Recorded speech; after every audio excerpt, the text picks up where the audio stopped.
Howdy folks, Dave here at Thunder Mesa Studio, where today I am very excited to share with all of you a new project that I've been collaborating on. We've been trying to keep it hush-hush up until now, but this week seems like a good time to spill the beans and let everybody in on the idea. Yes, it's another mini layout, similar in size and scope to the San Lorenzo here, and combines my love for trains, the American Southwest, roadside Americana, and funky home-built roadside attractions. But this time I'm not going it alone. I'm working in collaboration with a fellow modeler who I have known and admired for many years. Many of you know Gary Beatty from his wonderful Baja-themed Puerto Borracho ON30 railroad, but he's also the mastermind behind several beautifully executed mini and micro layouts like the Punta Margarita, the Pickled Parrot, and the Lone Pine Railway. And as I record this, Gary is hard at work on another mini masterpiece with an Irish seaport theme called Conkledilly Harbor. I hope I pronounced that right. If you haven't already, I highly suggest you check out Gary's Puerto Borracho channel right here on YouTube, or you can follow his exploits over on Facebook on his Facebook page for the Puerto Borracho or the ON30 railroading group there. Gary and I share a passion for small, super detailed layouts that tell a fun and immersive story. We also share very similar modeling and artistic sensibilities, so it seemed only natural that eventually we'd collaborate on something. We've been talking about it for a while and have tossed several ideas back and forth until we settled on a theme and a story that really inspired us both. We also happen to live in different states and usually only see each other once a year at Gary's renowned ON30 Mini Festa Fiesta, so some planning and strategy was required to figure out who was going to do what, where, and how it would all fit together. Eventually, we decided that the new mini layout would live here at my studio, at least for now, because I have the space, and we divide up the other jobs depending on our individual strengths and where our interests lie. We also agreed to bring in a few other modelers who we both know and admire to handle some of the specific structures and details needed for the project. But more on that in a minute. Right now, I want to talk about the theme that we landed on. Imagine you're a kid again, in the back of the family station wagon on an epic road trip through the American Southwest. It's the mid-1950s, and the blacktop of Route 66 is your magic carpet, whisking you through the wide open spaces, past natural wonders, tiny towns, and the occasional tourist trap. Just to the north are the tracks of the Santa Fe, where you hope to catch a glimpse of the streamlined Super Chief in its silver, red, and yellow warbonnet colors. Equally colorful billboards along the highway advertise an authentic Indian trading post just ahead, complete with live buffalo, real snakes, a rock shop, ice cream, Coca-Cola, and even a train ride through a mystery mine. It's only 5 minutes ahead, so you beg your dad to pull off the road and stop for just a minute or two. Well, Dad could use a cup of coffee and Mom needs to powder her nose, so a few minutes later, you pull off the highway and into that gravel parking lot. A huge sign with a friendly animated cowboy welcomes you to Thunderbird, Arizona, the biggest little roadside attraction on Route 66. Of course, Thunderbird was not a real place, but it's inspired by hundreds of real places that existed or sometimes still exist up and down old Route 66, especially here in Arizona. Places like Twin Arrows, Two Guns, Jackrabbit, and Chief Yellow Horse. The idea is to create a little slice of that unique time and place when an eccentric individual with a dream could head out to the desert and start a business that would attract travelers from up and down the Mother Road. The plan that Gary and I have settled on packs as much of that dream as possible into just 8 square feet. This 2x4-foot mini layout will be viewable from all sides, with scenes that tell the story of a modest but sincere home-built roadside attraction that could have existed once upon a time in the mid-century American West. The proprietor of this establishment is an enthusiastic fellow with a natural talent for creative engineering. He's a lover of westerns and trains and a constant tinkerer. A man very much like Bud Hurlbut, who would later go on to create one of the greatest dark rides of all time, the Calico Mine Ride at Knott's Berry Farm. Visitors enter and exit the property through an authentic Indian trading post. It's an old adobe structure that has existed on the spot for decades before the current management took over. Just across the parking lot is a dinky Valentine Diner, where travelers can get a Coke and a cheeseburger. Diners like this could be found up and down Route 66 back in the day. They were prefab and could be delivered on flatbed trucks. From the parking lot, a walking trail winds around the property to the Buffalo Corral, a village of plywood teepees, and the Reptile House, home to real live Gila monsters, rattlesnakes, tarantulas, and other creepy crawlies of the desert. Along the path are also a few fun pick locations with plywood cutouts, pioneers, cowboys, and Indians that folks can poke their faces through for a souvenir photo. But the best part of Thunderbird is, of course, the train ride.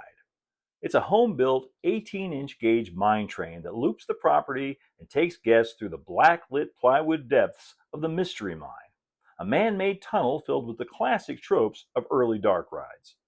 Full-sized humans will be able to look into the mine from one side of the layout. The train itself will be what's known as a steam outline, meaning it's dressed up to look like an old-time steam engine, but is actually built on a gasoline-powered tractor. And it's the sounds of a gasoline engine putt-putting by that will give it away. We've also managed to squeeze in a small representation of the Santa Fe Main Line, which is a near-constant companion to Route 66 throughout the Southwest. Non-operational, of course, but the well-manicured Class 1 standard gauge tracks should make for an interesting juxtaposition with the diminutive ON-18 train ride. Places like this also tend to collect a lot of junk and debris, and there will be some junk cars and other detritus back of house, along with a classic old trailer that our proprietor calls home. And that's the story of Thunderbird, a classic mid-1950s Route 66 roadside attraction with an ON-18 train ride. My first job is going to be to build the scenic base and the ON-18 track work while Gary works on building the train itself. Then we'll divide up the other structures and scenic elements, and as I mentioned earlier, we're going to bring a few other friends on board to contribute as well. Former Disney Imagineer and professional model maker Jake Johnson has agreed to build the reptile house for us, while Bob Kurner of Typhoon Lagoon Railroad fame is going to be carving our totem poles. Artist and illustrator Scott Carter, known for his wonderful ON-30 Cinnamon Creek Railroad, is going to be providing some cars, both old and new, and the more weathered and junky, the better. That is a lot of high caliber talent, and I think it's going to result in one amazing little layout. As for me, I've already got a head start on the project because one of the main structures is already finished. A few years ago, I built the Thunderbird trading post using some parts designed by Jake Johnson. It's set in the 1950s, so it's too modern for Thunder Mesa and the other layouts, and it's been collecting dust on the shelf, just waiting for a project like this to give it a home. Meanwhile, Gary is already off to a good start as well, working on the train and that classic trailer. This week, I've been at work on the layout base, building this lightweight and sturdy box frame out of 1x4s. Now it's time to start building up the landforms with some 1-inch polystyrene foam board. I'll be using this folding table and these apple boxes to support the layout while I work on it, at least until we can decide what kind of stand it's going to have. And I went and got a 4x8 sheet of pink polystyrene foam board, the 1-inch insulation, which I've cut down into 2x4 foot rectangles to make everything a little bit easier. There's a dry wash that runs through the middle of Thunderbird, which should give it some visual interest. Starts over here by the highway and then runs off in this direction over here. And my plan is to model that by building up layers of foam. But they're not going to be solid. That would be pretty wasteful and unnecessary. So basically going to cut out the middle parts so there'll be room underneath for wiring and other electronics. For the bottommost layer that makes the floor of the arroyo, I only need a solid piece of foam that comes back about 18 inches. So I'll score this, my utility knife, give it a snap.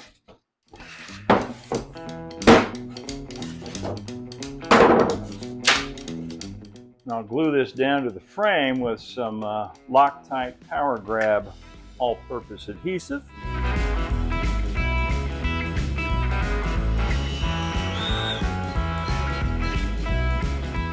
Drywall screws make excellent pins to hold this in place while the glue dries.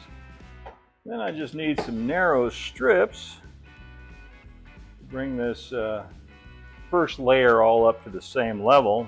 We'll keep this part open.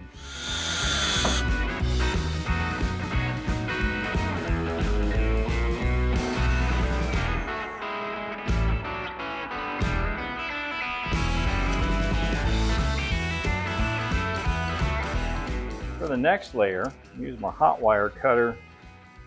Start to just rough in the opening of the arroyo out here.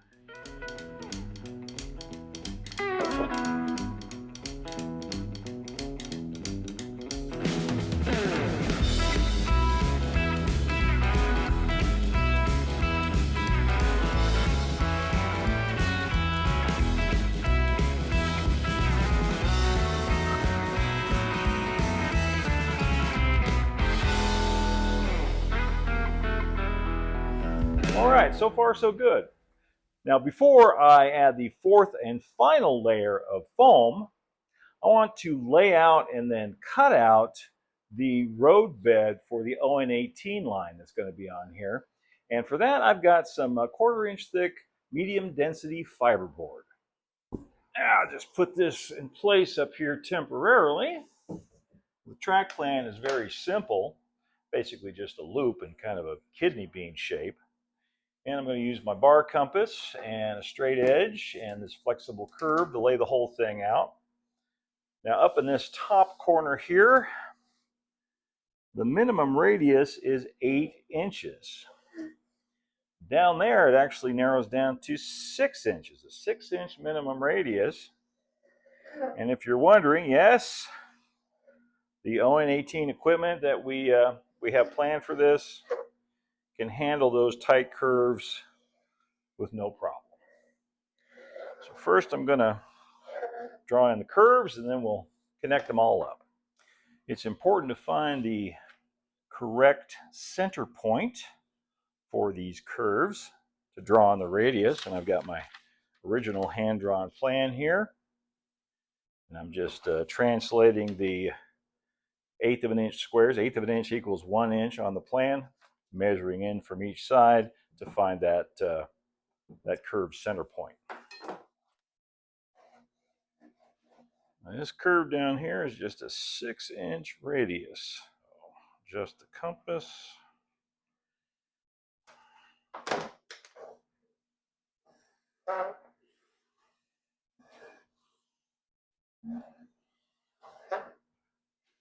And now I can connect everything up.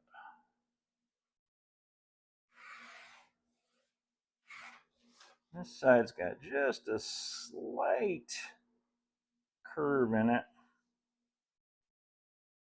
I use my flexible curve to draw that in. All right, now we have our track center line. Now I want the roadbed to be about 1.5 inches wide in most places. So I'm going to adjust my compass out to 8 3/4. And that'll give us the outside edge of the roadbed.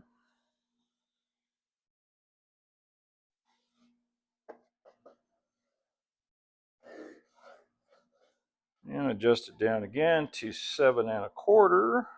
This is for the 8-inch radius curves. And that will give us the inside edge.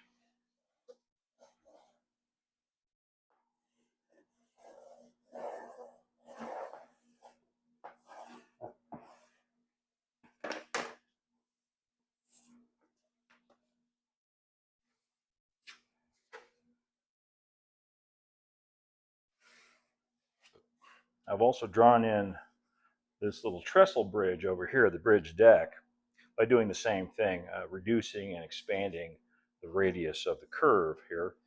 So we get a bridge deck which is about 3/4 of an inch wide, and I want that to be integrated into the rest of the roadbed for strength, and then we'll dress it up to make it look like a wooden bridge.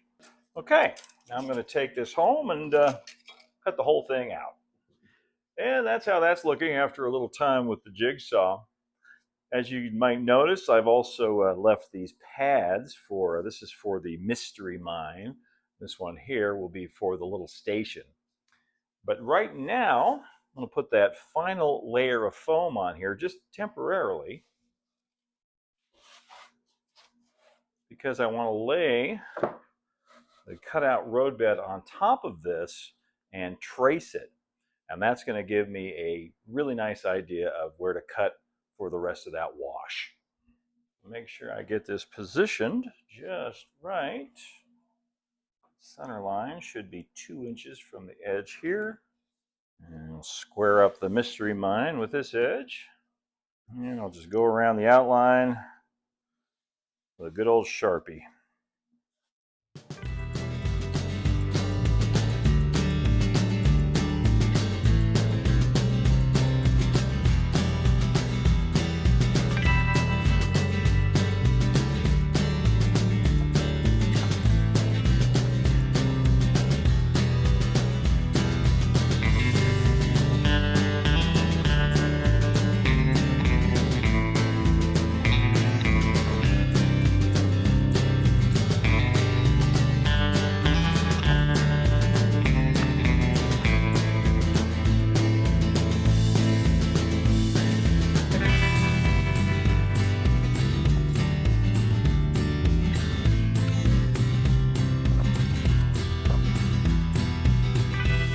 Before I cut away any more foam, I want to draw in the footprints for the remaining structures that we have planned. This is where the reptile house is going to go. I'll draw in the road too.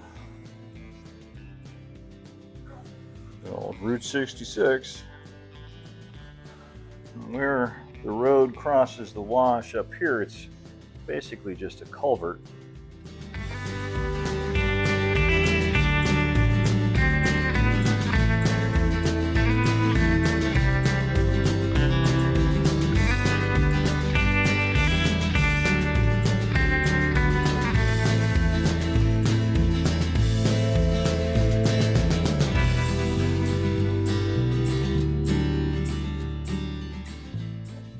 For the upper part of the wash here, I don't want to go all the way down through this entire piece of foam. Just want to dig it out a little bit. So mostly I'm doing the work with a utility knife and a Sureform tool. So just cut down for the bank and then carve out the rest. And never a bad idea to have the shop vac standing by.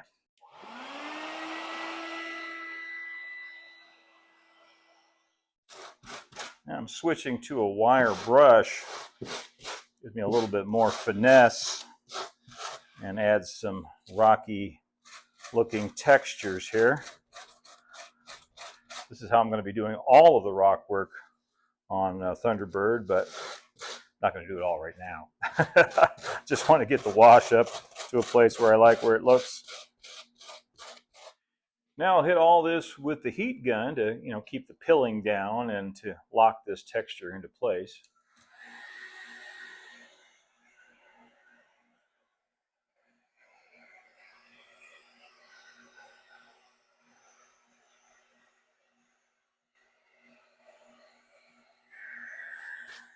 And now I can glue everything down, starting with this top layer of foam.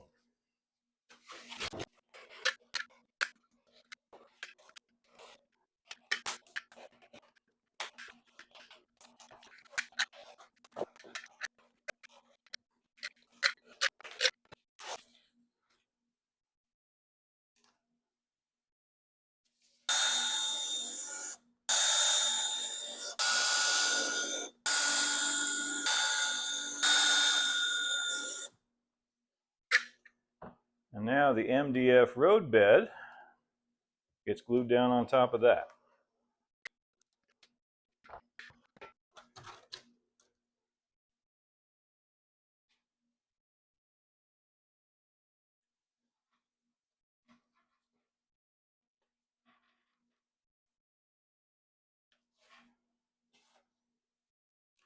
And I cut another piece of MDF for Route 66 itself.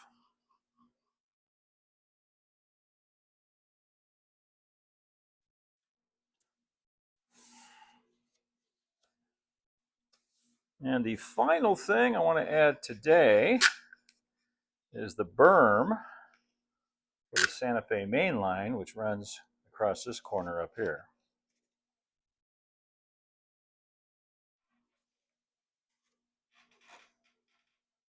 Yeah, checking the old clock on the wall. Yeah, we got time. Let's lay some track. Now I'm modeling ON18 here. O scale, narrow gauge, 18 inches. That's what ON18 means. The word gauge there refers to the distance between the rails. And I know those of you who followed my other projects know all this stuff, but every time I do an ON18 project, people always ask me, oh, does ON18 use N gauge track? And the answer to that is both yes and no, depending on what you mean by N gauge. Let me show you. This is a piece of Pico HON30 track, okay? And this is a piece of Atlas N-scale track. And the only difference between these two is the size and spacing of the ties. They both use code 80 rail, same size rail, and the rails are the same distance apart, 9 millimeters. You see, the N in N scale stands for 9 millimeter gauge. Scale and gauge do not mean the same thing, but modelers often use them interchangeably. They'll say, oh, I model in HO gauge or I model in N gauge. And what they're trying to say really is I model HO standard gauge or I model in N standard gauge. But I prefer to be a little bit more precise, and I will call both of these 9 millimeter gauge. I'm using HO scale track here for ON18, even though O scale is nearly twice the size of HO, because the ties look right visually. They scale out to basically 6x6s in O scale, and that 9 millimeter gauge translates to 18 inches, thereabouts, in O scale. Does that all make sense? So just a quick review. Scale is the size of a model relative to the real thing, okay? So in an N scale is 1/160th of the original, HO 1/87th of the original, O scale 1/48th of the original, regardless of the gauge of the track. Even though the trains are small, they're still O scale. 1/4 inch equals 1 foot. When I've got these really sharp curves like this is a 6-inch radius here, my goal is to do as little soldering on that curve as possible.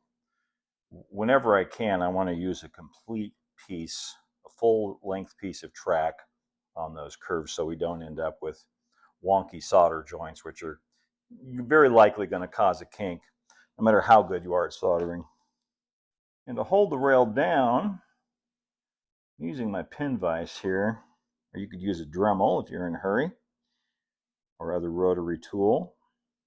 Go down through about every 5th tie, just to the beginning of the MDF. You want to go through that top skin of the MDF. And then I'm going to use a rail spike down through that tie and push it down into that MDF. Nope, I'm not using any cork road bed this time. I'm laying this right directly on the MDF, and the MDF will act as the road bed. I usually don't put the spikes right in the middle, alternate back and forth, one side to the other. And try to get them so they blend in with the cast-in spikes on the flex track. A nail set like this is also very handy for pushing those spikes down.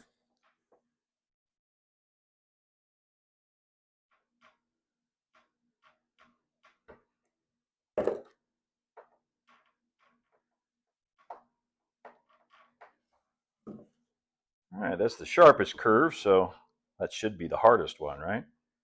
Unfortunately, I don't have a piece of track that's long enough to go around this whole corner. So I'm going to have to do some of that dreaded soldering on the curve that I was just talking about. I'm going to use my torch for this rather than the usual soldering iron because this gets hot fast. Got the ties back far enough, I think, where I'm not going to melt them. The trick, of course, is to solder it when they're straight and then bend it afterwards. Get that joint good and hot. Drop the solder in. Little dab will do you. Now, if I did my job right, that should hold when I bend this curve the rest of the way around. I'll just slide some ties under here. I think we're going to be okay.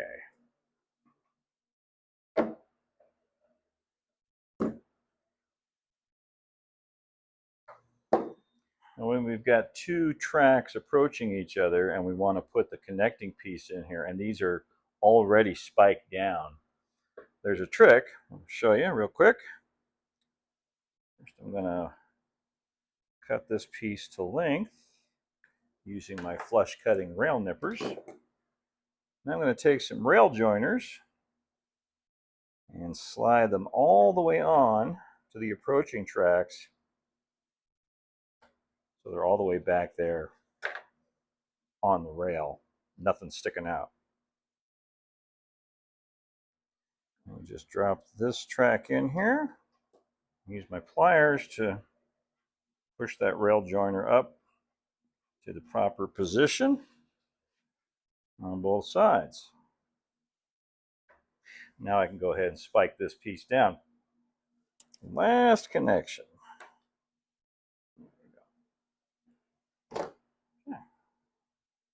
And that's it for the track.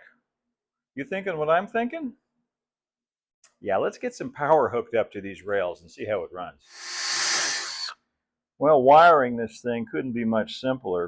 It's going to be straight DC, so I'll just solder on a couple of feeder wires and we'll hook it up to a power pack. Secret to a good connection is to make sure these rails and these wires are nice and clean.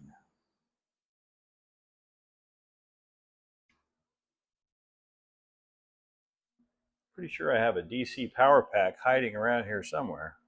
Ah, there it is.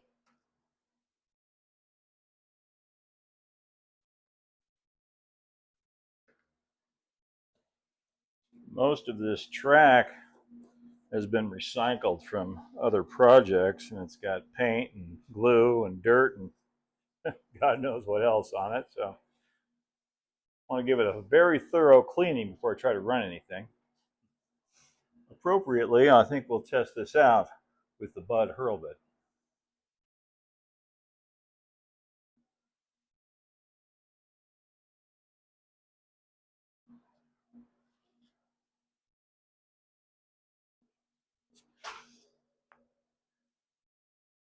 Just puts a big smile on your face, doesn't it?